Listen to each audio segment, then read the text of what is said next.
This is hands down the cheapest driver I have ever bought. And the best bit is, it's not actually that old and from, well, a pretty big name in golf. I've just checked how much I paid for this, I forgot. Interestingly, let's find out what swing this would be perfect for. And before I get the box open and start testing my brand new driver that costs less than £40, including delivery, I want to answer one of the biggest questions that I get on this channel.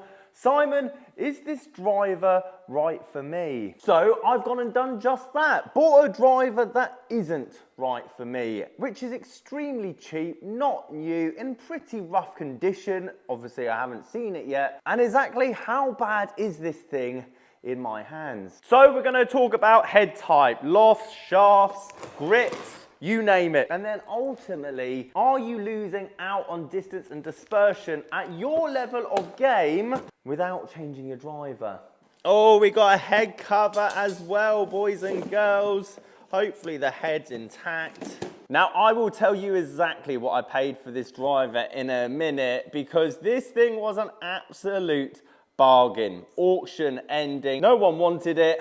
And at 10.5 degrees, regular flex shaft, for someone that's just starting the game, this could not be a better start. Now, as you can see, it's been through its paces. Alignment stick, by the looks of things, has been scraping the top there, but structurally, no cracks, no dents, no dinks. This driver should still be performing, which is what we're going to test now.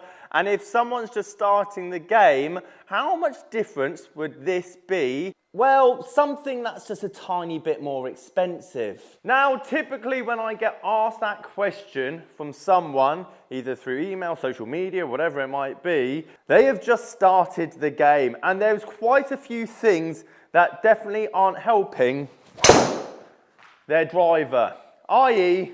where the club face is pointing. When I get asked that question, Simon, is this driver okay for me? They hope, they want a miracle cure. Something that I'm gonna say, yep, 12 degree, soft regular. This will help your golf game. Sadly, the driver doesn't quite work like that. Now, I'm not saying a different head type and shaft wouldn't produce better numbers there, but in terms of club face at the target, within reason, and my swing path, the amount of ball speed that you're getting for the relative amount of club head speed, well, within those parameters, there's very little the driver can do. Let me explain, however, because everyone's different. I'm not saying a heavier shaft or something with a low kick point or maybe a shorter length in shaft, different head type won't make a difference, because it will make a difference. However, typically, someone that's asking me to help with their driver potentially would see something like this. Massive slice, massively across it, massively steep, club face open, 10, 12, 15 degrees at impact. No matter what head, what year, what model, what brand, what loft, what shaft, whatever it might be, sadly, technique is the only thing that's going to help that kind of shot. Or let's say the complete opposite. Someone's got an incredibly strong grip, hands out here, massively on the inside, and all they see is that 24/7. I'm talking extremes. I'm talking massively one way or massively the other. And I'm honest to anyone that comes for a club fit, there's only so much a club fitter can do. Drop your spin, raise your spin, 1,000. Help that club face close a tiny bit more on the way down, 2 degrees, 3 degrees. Put a heavier shaft in your driver so that you feel like it's better for you, feel like it slows your tempo down, potentially a bit of a placebo effect. But we are talking fine margins.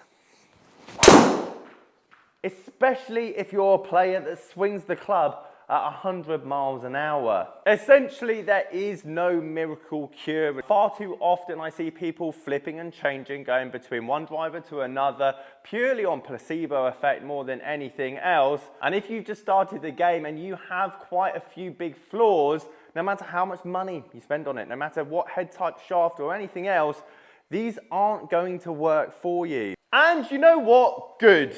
There's a lot of you guys watching this video, the veterans of the sport, going, good, it's taken me years to get good with my driver, and so it should. It's the longest club in the bag. It's got 0 loft. It goes the furthest for a reason.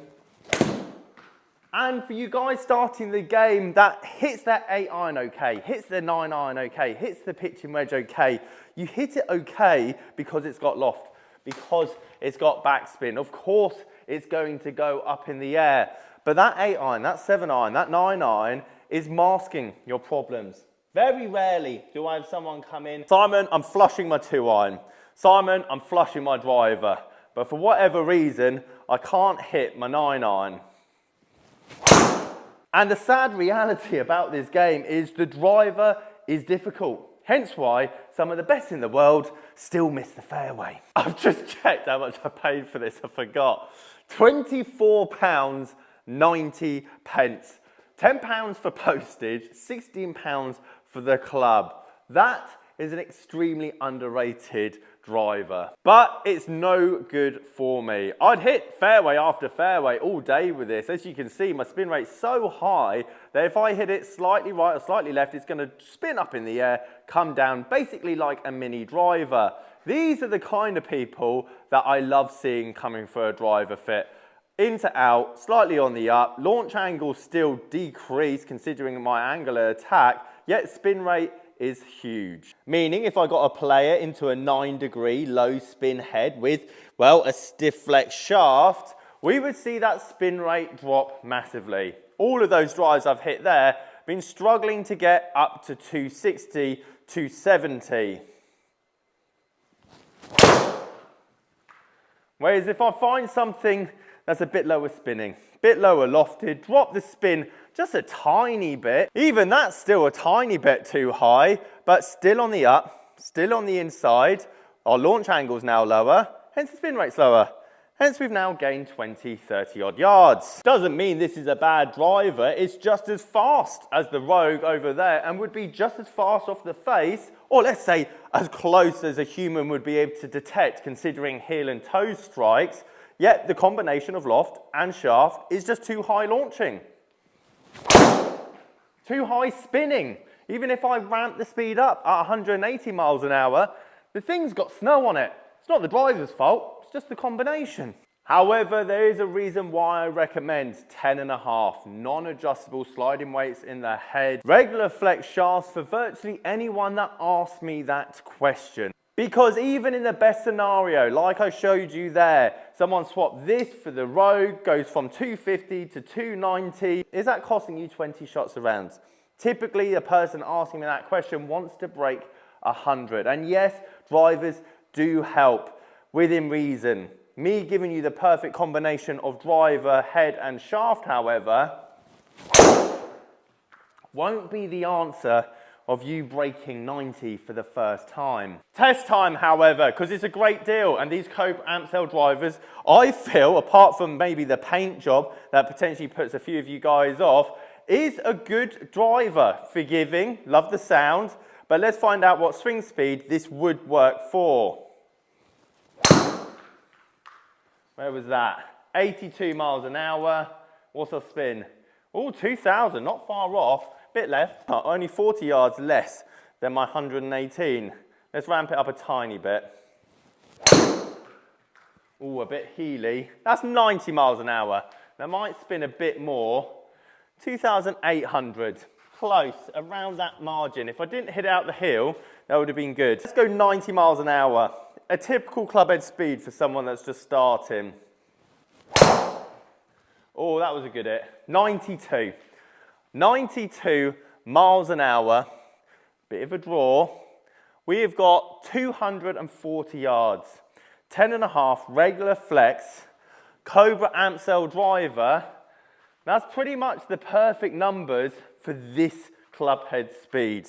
85 to 90 miles an hour, beautiful. Now again, if I use the same driver, same club head speed, but come down and across it, you'll notice the less distance. Bit toey, and actually a bit faster, 95 miles an hour I hit that. But again, you can see the distance I've lost. We know at 90 miles an hour, we can get 240 out of it. But we hit down on it, we were steep, you can see the spin rate increasing. It doesn't matter what driver, what head, what shaft I put in with that other swing, we're only ever getting 220. Yeah, at 3 miles an hour slower, with the right technique, we got 240. Now, as a really rudimental guide, and obviously I haven't seen everyone's swings and there will be outliers, but if you do swing at 90 miles an hour and you're looking to upgrade your old school Callaway Warbird made out of steel, if you swing around 90 miles an hour, 10.5 regular flex is a good start, no adjustable weighting. If you're slower than that, 12-degree head with a soft regular shaft, and if you're 95 miles an hour plus, 10.5 degrees I would still recommend because it's going to help you with the bad shots, but maybe a stiff flex or an X-stiff flex shaft if you want to boast to your mates. Guys, I hope you liked this video. If you did, check out this one up here on the right hand side. Catch you guys later.